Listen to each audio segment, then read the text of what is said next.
Hello, Fluffers! My name is Felix, a purple wolf from the United States. And my name is Uno. I'm a green raccoon from the United Kingdom. And welcome to Fluff It, a podcast for furries by furries.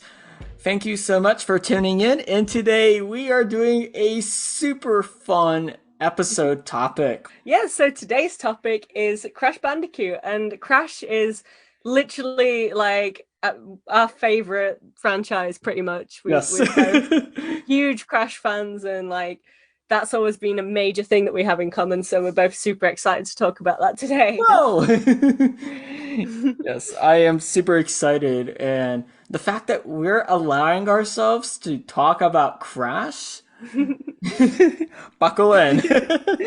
Yeah, hopefully we're not going to bore you all to death with Crash Bandicoot rambling, but we will try to make this very interesting. Interesting, yes. I guess the first question for anyone who might not know is, what exactly is Crash Bandicoot?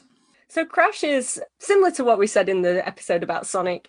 Crash is a very popular video game mascot who I think, to be honest, at first was probably a little bit more obscure, but definitely over the years and sort of with our kind of age group and generation, I think Crash has become very popular. Lots of people have very fond memories with him and with the games. So, yeah. Yeah, I mean, we can talk. I will talk about this a little bit later, but I mean, Crash has definitely impacted a huge part of my life for the good, and Crash played one of the biggest influences in how I became a furry and a few other things.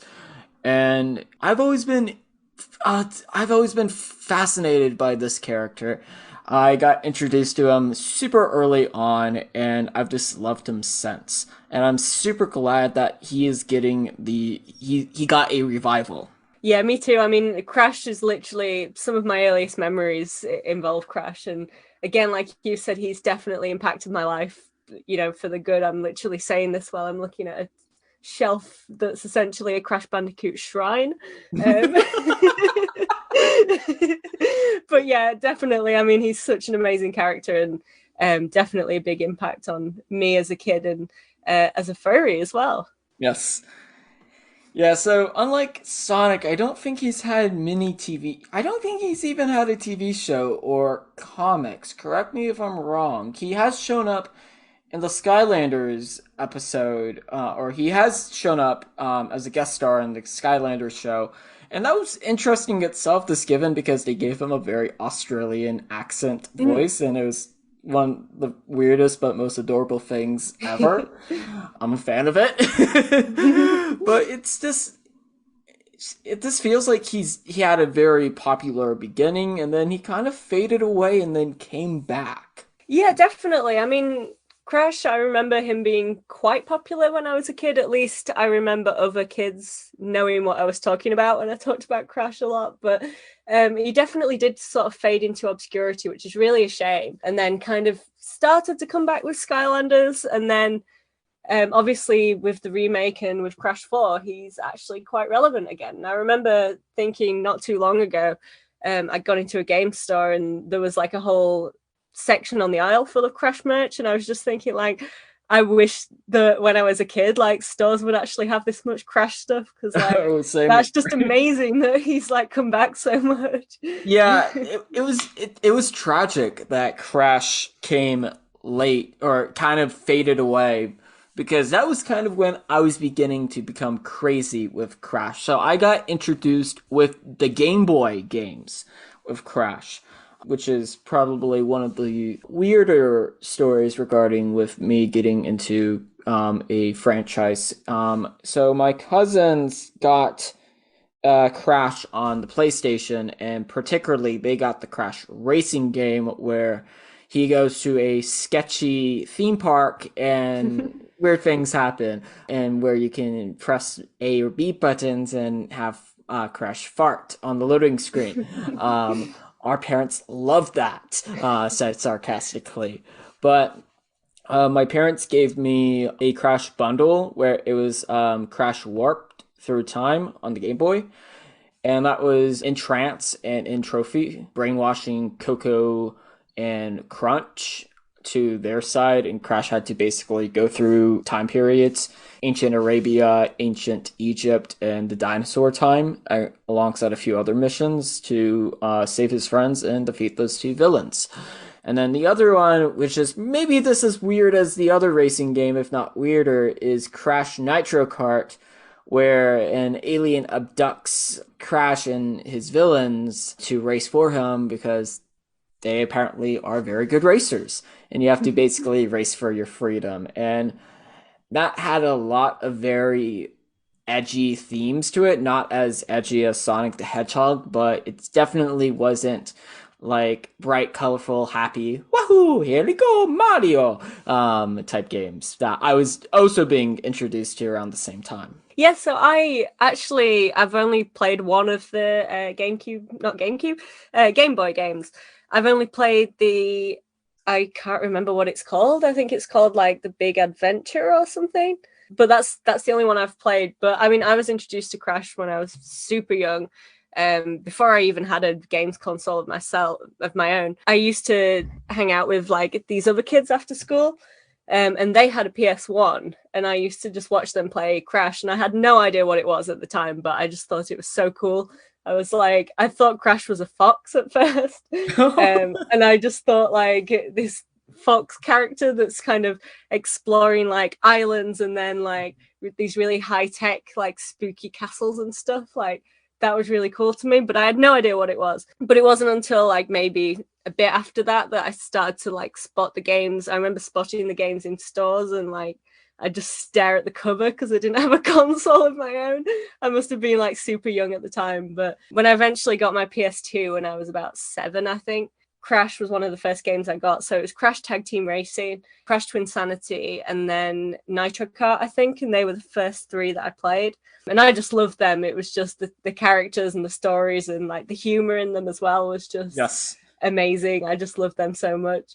And I mean, one of the things that I've always really liked about Crash, I mean, we might talk about this a bit more later on, but the combination of themes. So you've got this sort of tropical, like tiki islands and stuff, and then like mad scientists and like, I mean, in Twinsanity, for example, there's like a gothic like school, and there's like kind of like these spooky castles that have all the high-tech machinery and stuff. And I just think that's such an obscure but such a good mixture of themes as well. It works so well. Yeah, we definitely want to talk about the genre blending because that's one of my favorite things about Crash Bandicoot is it's definitely a genre of video game, or it's definitely a video game genre that you can't really describe simply because you have so many different factors flying around with the games. So that's one thing I really love about Crash Bandicoot.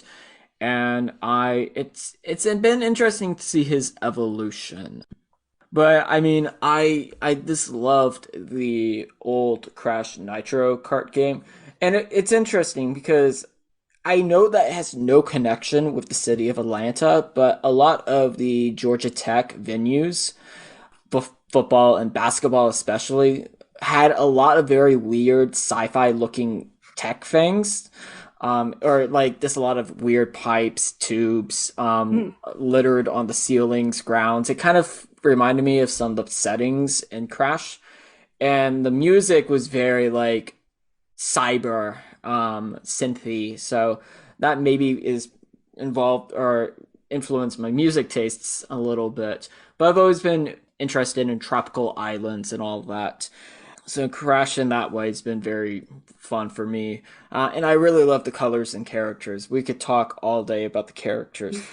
Now, the one thing that I found really interesting was so Crash did I did some of that Crash craze did fade away when the games weren't really being made anymore. At that same time, I was getting into other things like Toontown and other anthropomorphic franchises.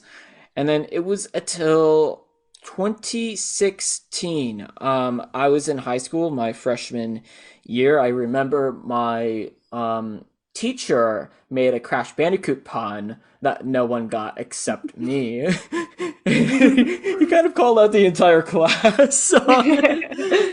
But that I don't know if that was the thing that got me into checking out Crash again, but I went on a little Crash revival craze, and this was before they announced the new games. And I remember watching some of the old gameplay. I did a lot of that. I listened to the music. And then the one thing I didn't do before, I looked at Crash Bandicoot fan art. And the reason why I'm bringing that up today is if I didn't do that, this podcast and this friendship would have never existed if I didn't do that. So later on, Crash did come out with a revival, and I was extremely happy about that. But in many ways, Crash did like created this friendship. I mean, kind of what you were saying earlier about how, like, as a kid, you sort of associated it with Atlanta, because it's quite interesting because I feel like the sort of age that we probably, I mean, you're a little bit younger than me, but like the age that we probably were at the time of being really into Crash, it's that kind of age where you have like a lot of imagination that you sort of associate with what you're into, with your kind of surroundings. Because I definitely did the same thing. And I think one of the things that appealed to me with Crash is kind of tiki theme, because my parents are really into sort of like, tiki masks and like that sort of artwork and that kind of thing. So I was already used to seeing a lot of that stuff around the house, and seeing it in a video game that I liked kind of felt like a little bit at home to me, I think.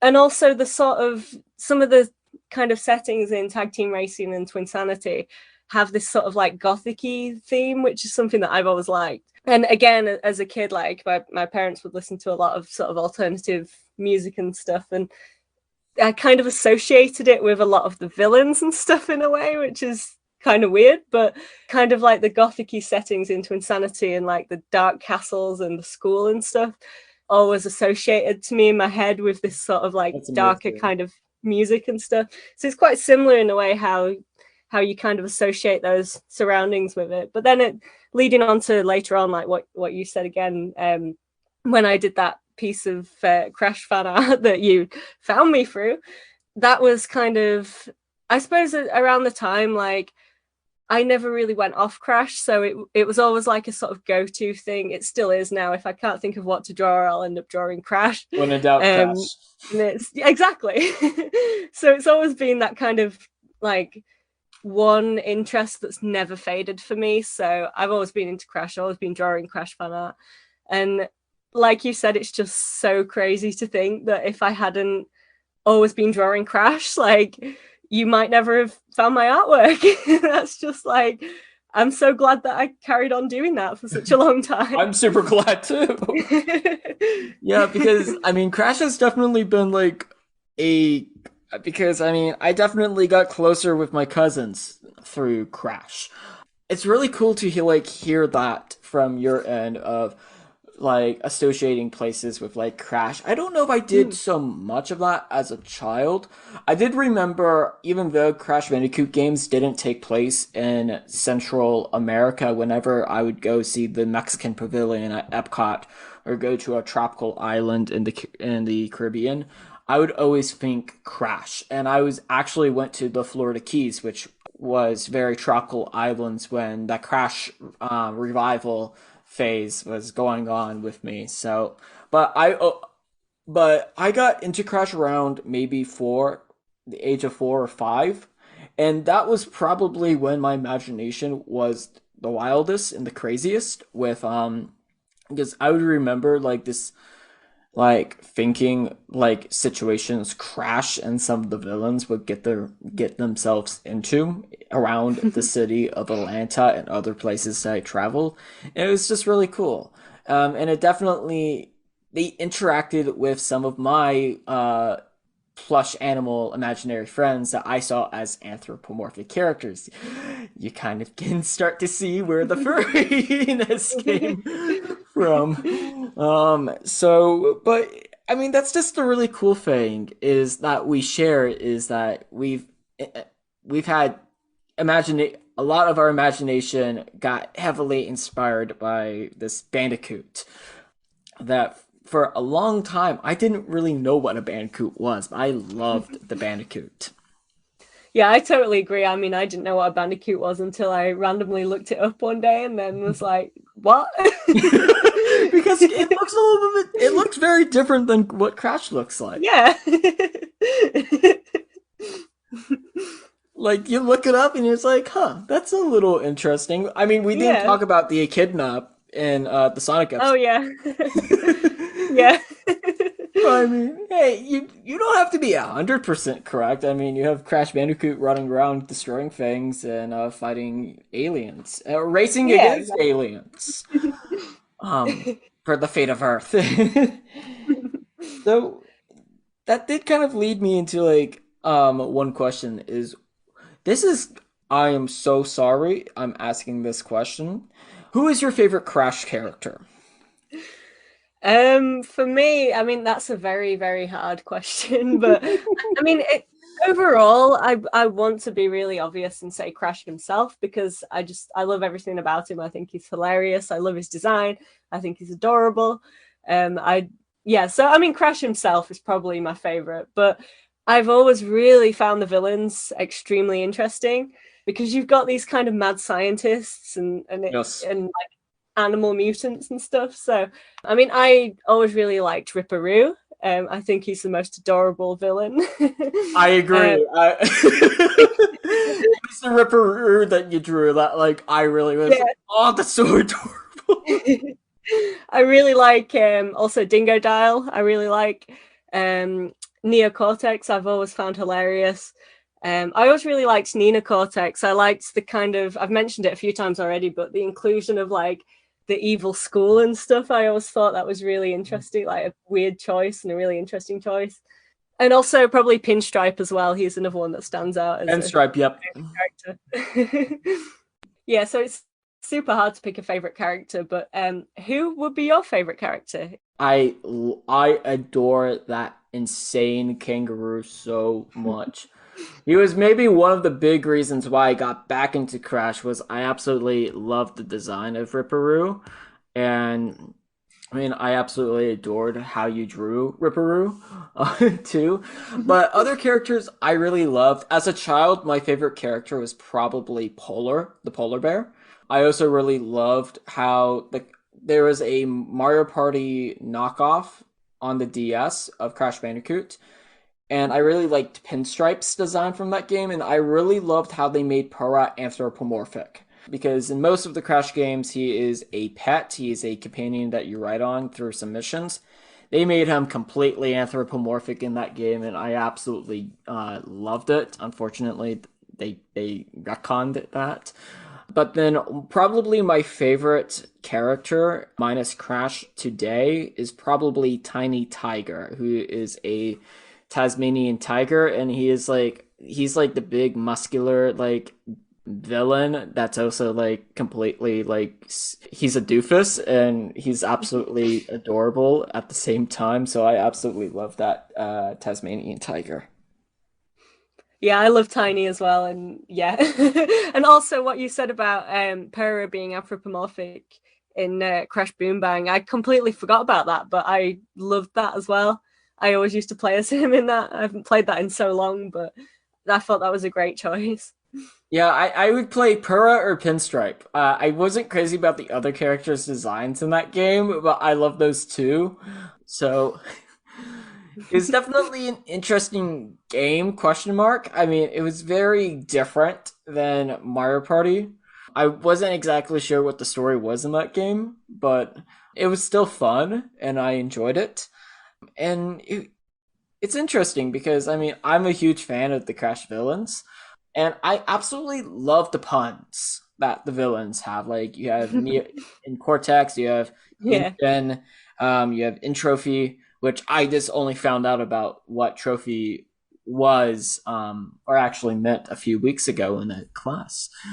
But then I absolutely love like characters like Dingo Dial, Tiny. I mean, there's just a lot of like the one thing that I really like about Crash, and I think they're extremely successful, is that anything can kind of exist in the Crash universe, and it can be some of the most ridiculous things, but the games don't really question it, and as you, the player, you don't really question it either.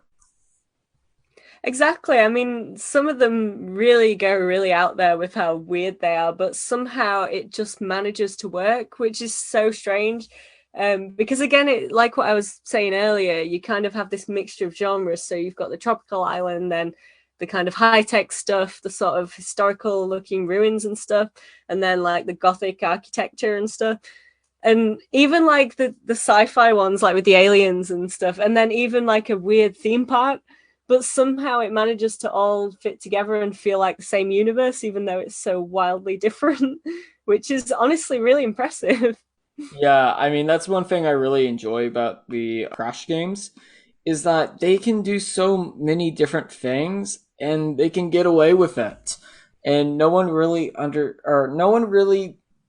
questions it. Now, one thing I am very interested to kind of talk a little bit about is this is going to be a little weird is music because I would define the Crash games by their music because they're a little bit different depending on the eras because you have the very like standard Crash Tiki type island music in the first few games, and then when he kind of got into the Game Boy era, it kind of got into this like synthy sci-fi, low key edgy genre, and then it kind of went into I forgot what it's called, but like a lot of the instruments are like bum bum bum, like Yeah, it's like a cappella.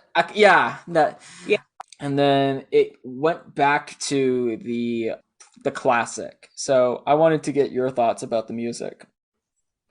So it's now that you've mentioned that, I was just thinking actually, because I've never really played the Game Boy games, I don't really know what they sound like. So actually, probably when we finish this, I'm gonna go and try and listen to some of those. But I'll send some um, of my favorite. yeah, that would be good. But I really liked the music in the originals, sort of up until about Crash Nitro Kart on the PS2. I really liked the soundtracks, and I think Nitro Kart in general was probably my favorite soundtrack Mhm. because it's that really kind of upbeat, quite futuristic in a way, but it goes really well with the game. The interesting Um, thing. Oh, sorry. so I was just gonna say, yeah, like the Nitro Kart soundtrack was I thought was really good, but kind of like what we were saying before, like with the acapella ones. I mean, I think it's really impressive, but I also find them a little bit annoying. I agree. I mean, I find them to be. I respect it. Yeah, I wouldn't be if I was directing a Crash game. I wouldn't have that be the music choice no, because after a while, it kind of gets a little like. yeah. I would say it's not something I'd listen to. I mean, to be honest, I don't listen to a lot of video game soundtracks when I'm not playing a video game, but some of the Crash soundtracks are something I might listen to, if I was drawing some fan art or something, whereas I probably wouldn't listen to the a cappella ones outside of the game. Like, No, I I don't wouldn't. mind them in the game, but I probably wouldn't listen to them. Yeah, I mean, I occasionally listen to video game soundtracks depending on the project that I do, or maybe even when I walk. But I don't listen to any of the Crash ones on a regular basis unless if I'm doing Crash art. And a lot of the time when I do Crash Bandicoot artwork, I listen to some other music genres that are unrelated to the games, but I for some reason find them I always associate them. But it's interesting that you brought up Nitro Kart because I've listened to the old Nitro Kart version, and then they are completely different from the Game Boy versions. Yeah, Because there are a lot more goofy, like funsy type sounds in the mainstream games, but in the Game Boy, it definitely had kind of more. It's kind of weird. It's this is gonna be an extremely weird comparison. It, think Crazy Frog, but without Crazy Frog himself. yeah, It's that type of music. yeah. I can Um, imagine that actually. so it's like that very early, like I don't know what you would call it, very early 2000s. Like they're really Yeah, going over the top with like yeah, electronic yeah. music, and I mean, we could do like Crazy Frog in a cursed anthropomorphic episode with Scrappy Yeah. Hell in there.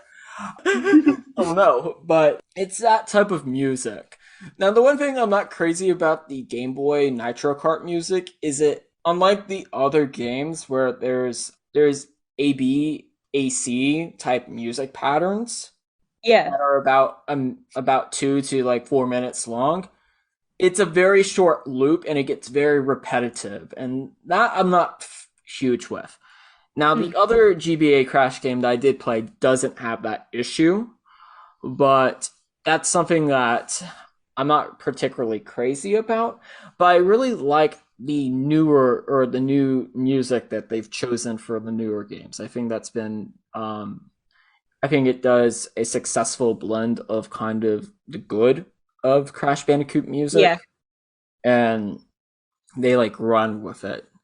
But I mean, the one thing I do appreciate about Crash is that they do try wild things, and while it might not be the most successful, I mean, I'm definitely someone who respects directors, creatives, etc., taking riskier choices instead of taking the safe approach when it comes to like stories, characters, movies. Trying something a little bit different, and that's the one thing I love about Crash is I'm a huge genre blender fan, so it's kind of like the blending of genres, and that's one thing I've always appreciated. Yeah, I completely agree. I mean, now that you mention it, a lot of the sort of media and stuff that I've got into a bit more as I've got older is kind of blended genres. Like I'm really into comedy horror and like I guess like comedy sci-fi and post-apocalyptic and that sort of stuff. And I Yeah, think same here. Crash really that. So that probably had an influence on me as a kid.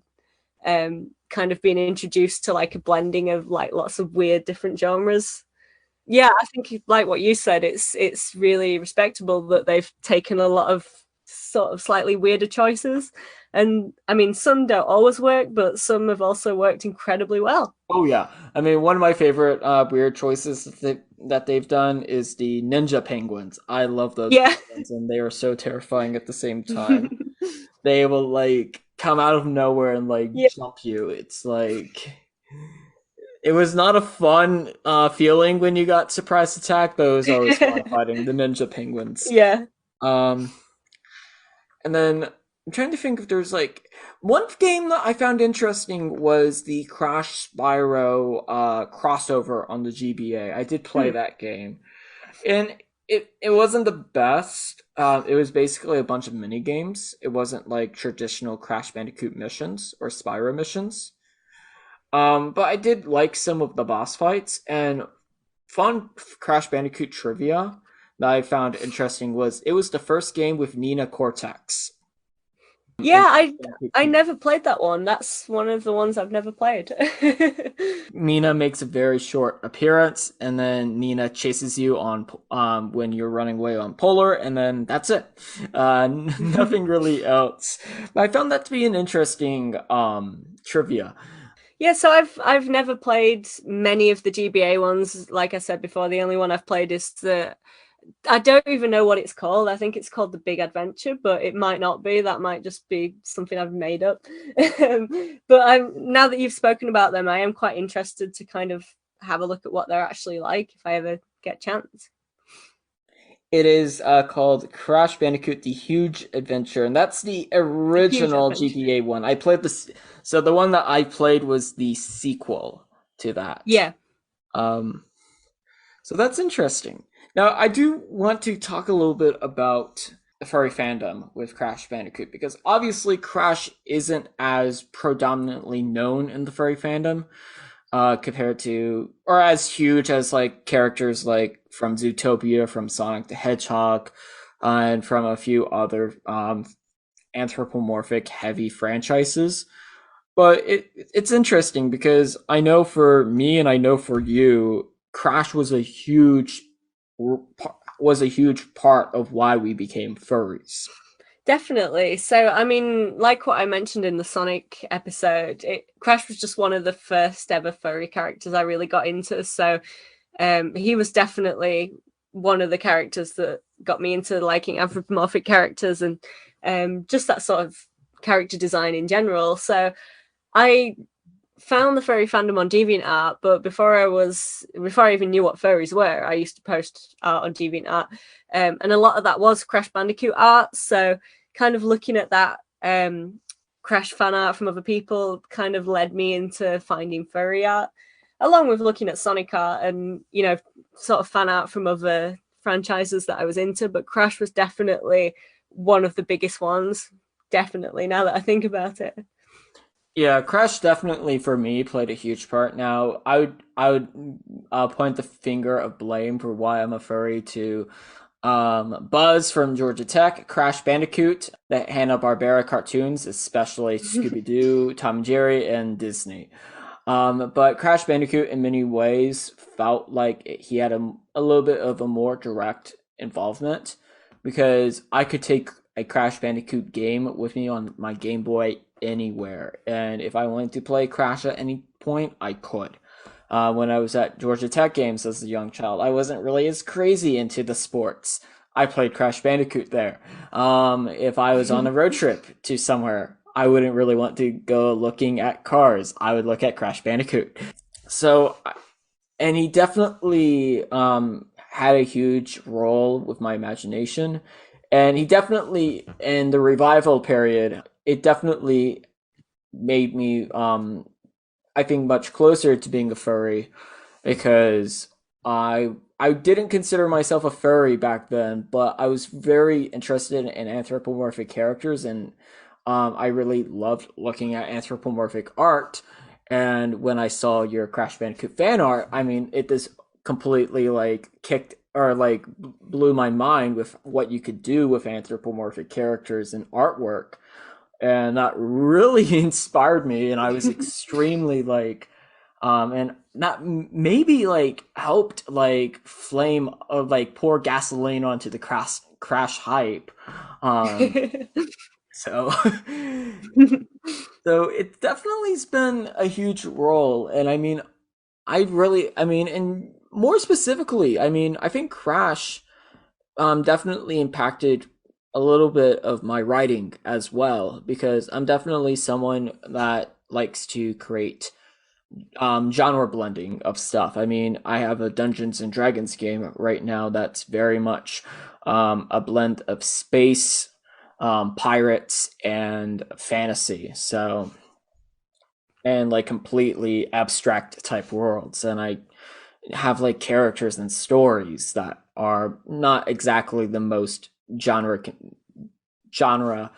conventional. So in many ways, Matt Bandicoot's done a lot. Yeah, I'd say the same thing for me. I mean, I don't do lots of writing, but I do have a few stories in my head that I'd like to write eventually. And I definitely do a lot of like genre blending in those, and even in my artwork as well. Like, there's a lot of mixtures of themes and stuff. And I mean, I grew up literally drawing Crash characters all over the place, and like, if anyone's seen the little comics that I do, I mostly do comics now based on like things that happen. But as a kid, I actually used to draw Crash comics that would just be like a one-page, very incoherent kind of comic, but it would revolve around the Crash characters. Yeah, I remember Um, that you made Crash Sonas, and yeah. oh my gosh, I absolutely adored those comics. I don't have a Crash Bandicoot character or fan character that I've ever created, so that's interesting. I wanted to make my own Bandicoot, but I just haven't been successful in what I want to do with a Crash character. Yeah. I So mean, I had two as a kid, which were actually when I drew those comics that you mentioned, the ones that I actually posted online. That was just a couple of years ago, I think, and two of those characters are characters that I made as a kid, and then I'd made a third one that went with them. But I haven't done anything else with them since then. I probably should really. But as a kid, I mean, I used to do these little comics with the character, just the actual characters from the games. I don't know where those comics are now. I'll have to like look for them. But yeah, I mean, I definitely like have quite a few Crash fan characters, but I just haven't really done a lot with them. So maybe I should. Yeah, so like if anyone listening has not really got into Crash but is sort of interested in like checking it out, what would you say that they should do? well, I think the biggest thing, well, the best thing someone can do, and fortunately because of recent games, is There is a Crash revival pack of the first three games remastered. There is a Crash remake of Nitro Kart and Tag Team Racing. And then there is a fourth Crash Bandicoot game, It's About Time, that's come out, and it's on most platforms: Nintendo Switch, Xbox, PlayStation, and that's probably the easiest and best way of getting into Crash Bandicoot because unlike other anthropomorphic characters and franchises, like Sonic, is Crash has primarily stayed in the video game market and hasn't really ventured out into comics or TV shows. There is a lot of Crash Bandicoot stuff out there on the internet. But he's definitely a little bit one of the more obscure characters. He's popular, don't get me wrong about that, but it's definitely more difficult. I guess you're more limited with what you can do with like getting into the Crash fandom. Yeah, and I think sometimes in a way it's actually quite rare and also quite good that he has had all these remastered games, because if you have never played the original ones, it's a really good place to start because you're not missing anything from the originals, but you're playing a new version that's very sort of accessible now. So I think that's really handy. Yes. And if you do enjoy those, it's definitely worth going back and checking out the originals too. Yeah, and they will eventually likely do more with Crash Bandicoot. Now, it will be interesting because Crash Bandicoot has been his parent company has been bought by Microsoft. So it will be interesting to see what happens in the next few years with the Bandicoot because I'm sure that Microsoft will make it very clear to Sony that they have Crash Bandicoot. So it'll be interesting to see kind of how Microsoft uses Crash Bandicoot for marketing and other things, and not to like go into the console wars between the PlayStations and the Xbox because PlayStation actually bought Bungie, the Halo game company. But it'll be interesting to see if this quote console war actually is good for characters like Crash Bandicoot, with companies wanting to now make more stuff with those characters. Yeah, definitely. I mean, it's going to be very interesting to see where it goes. I really hope that they do make a lot of use of them. Yeah, it's going to be super interesting to see what happens. Yes. But that is it for today's episode. Thank you so much for coming in and listening to us ramble about Crash Bandicoot. I hope that you have not died, that you're still there. Just imagine the listeners sitting there like skeletons. Death by, That's not a nice death thing by to Crash say. Rambles. Oh dear.